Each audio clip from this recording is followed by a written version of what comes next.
Hello and welcome viewers to my channel. Tenses series जो हमारी चल रही है, तो आज हम सीखेंगे फ्यूचर कंटिन्यूस टेंस या फ्यूचर प्रोग्रेसिव टेंस। जैसा कि पहले भी मैंने आपको बताया था कि जितने भी कंटिन्यूस टेंस हैं उन्हें हम प्रोग्रेसिव टेंस भी कहते हैं। इसके अलावा इस वीडियो में मैं आपको कुछ इम्पॉर्टेंट टिप्स भी बताऊंगी, तो इसलिए वीडियो को एंड तक कंप्लीट देखिएगा।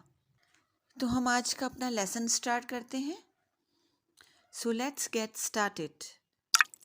फ्यूचर कंटिन्यूस टेंस की डेफिनेशन है, future continuous tense shows actions which will be continue in future. यानी ऐसे एक्शंस के बारे में बताता है जो फ्यूचर में शुरू होंगे। और इसकी आइडेंटिफिकेशन है रहा होगा, रही होगी, रहे होंगे।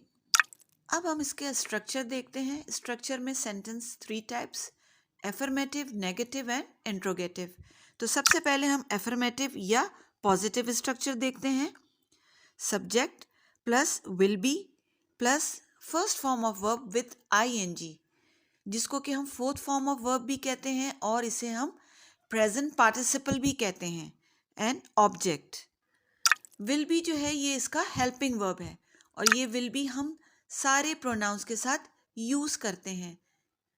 आई, you, we, they, he, she, it, सब के साथ। शैल को भी हम यूज कर सकते हैं, शैल बी को, लेकिन अब मॉडर्न इंग्लिश में जो है वो विल बी यूज होता है।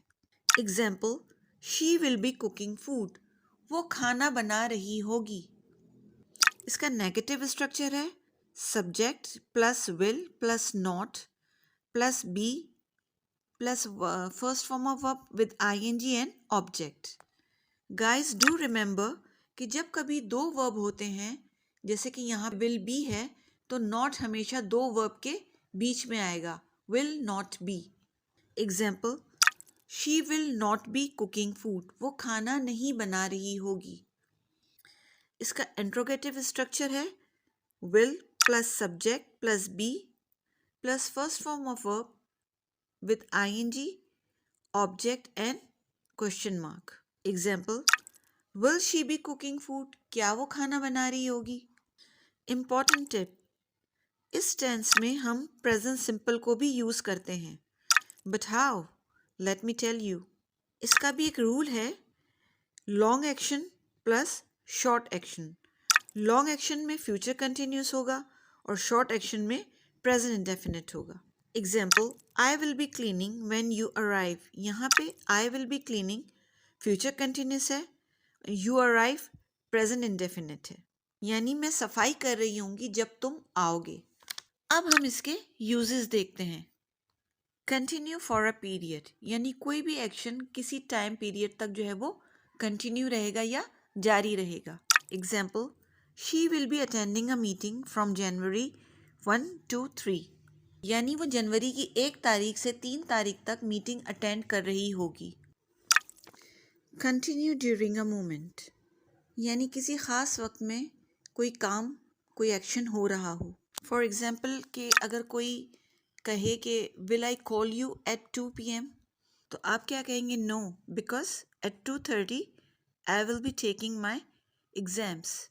जबकि एग्जामिनेशन टाइम अगर 2 से 5 तक का है, लेकिन बीच में उसके ये टाइम आएंगे, 2:30 भी आएगा, 3 भी आएगा, 3:30 भी आएगा, तो उस मखसूस वक्त पे, उस स्पेसिफिक टाइम पे आप बिज़ी होंगे। इसके अलावा पोलाइट क्वेश्चंस पूछने के लिए भी हम इस टेंस का यूज़ करते हैं। For example, will you be coming early, क्या आप जल्दी आएंगे? Time marker, time marker means is a phrase और words which tells when something is happen in the future, यानी कोई एक टाइम सेट होता है। एक तो टाइम वो होता है ना 4 PM 1 PM, इसके अलावा भी, जैसे for example tomorrow, at this time, on Sunday, next week, next year. For example, tomorrow at this time I will be taking my exam, यानी कल इस वक्त मैं एग्जाम्स दे रही होंगी। नेक्स्ट, कंटिन्यू टुगेदर, यानी दो एक्शंस एक साथ हो रहे हों, when two actions are happening at the same time. Example, you will be watching match, I will be cooking. तुम मैच देख रही होगी और मैं खाना बना रही होंगी। तो ये दोनों जो एक्शंस हैं ये फिर कंटिन्यूस टेंस में ही होंगे। Important tip, we don't use stative verb in any continuous tense.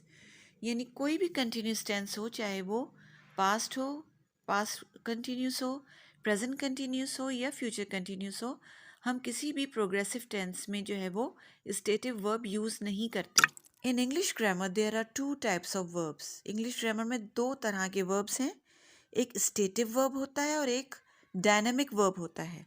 Stative verb जो है वो स्टेट या कंडीशन को डिस्क्राइब करता है और डायनेमिक वर्ब्स जो हैं वो एक्शन को डिस्क्राइब करते हैं। स्टेटिव वर्ब की एग्जांपल्स होती हैं थॉट, ओपिनियन, फीलिंग्स या जो कोई कंडीशन होता है। और डायनेमिक वर्ब्स में जैसे run, eat, jump. For example, you will love this jewellery, not you will be loving this jewellery. ये रॉन्ग होगा।